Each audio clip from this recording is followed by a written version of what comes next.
Hello बच्चों, JEE main 2024 का question है ये 29 जैन शिफ्ट 1 का। बच्चों बोला गया इसमें given below are two statements. Statement 1, if a capillary tube is immersed first in cold water then in hot water. बोला गया पहले कोल्ड वाटर में इमर्ज कीजिए, फिर हॉट वाटर में इमर्ज कीजिए। The height of capillary rise will be smaller in hot water. आपसे बोला जा रहा है कि क्या हॉट वाटर में, मतलब आपसे बोला गया कि हॉट वाटर में जो हाइट होगा कैपिलरी राइज का वो कम होगा comparison to cold water. Okay, तो क्या स्टेटमेंट सही है या गलत है ना। तो देखिए यहाँ पे हाइट के लिए जो फॉर्मूला होता है वो होता है h is equal to 2t cos theta upon rho g r. तो यहाँ पर देखिए h directly proportional to surface tension है ना। बाकी ये सब चीज़ें टेम्परेचर से अभी चेंज नहीं होंगी, है ना, थीटा और रो जी आर ये सब चीज़ें। तो सीधे देखिए हाइट, ये जो हाइट है directly proportional to surface tension है।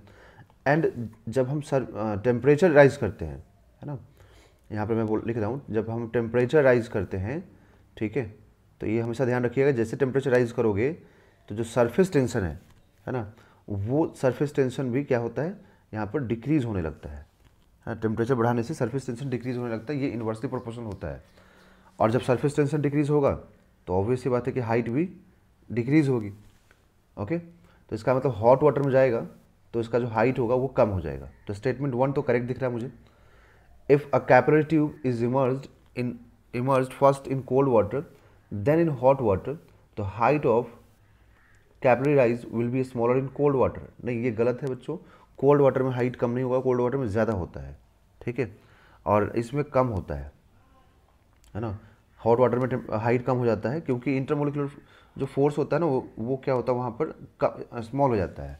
क्योंकि जब टेम्परेचर राइज करोगे तो बच्चों वहाँ पर क्या होगा कि मोलिक्यूल्स को एनर्जी मिलेगा तो इंटरमोलिकुलर फोर्स कम हो जाएगा। फोर्स कम होगा तो जो हाइट होगा वो भी कम हो जाएगा, ठीक है, वाटर फॉल होने लगेगा, नीचे गिरने लगेगा, ठीक है। तो इसका ऑप्शन नंबर देखिए क्या हो जाएगा। Statement 1 is true but statement 2 is false, that is option number 3।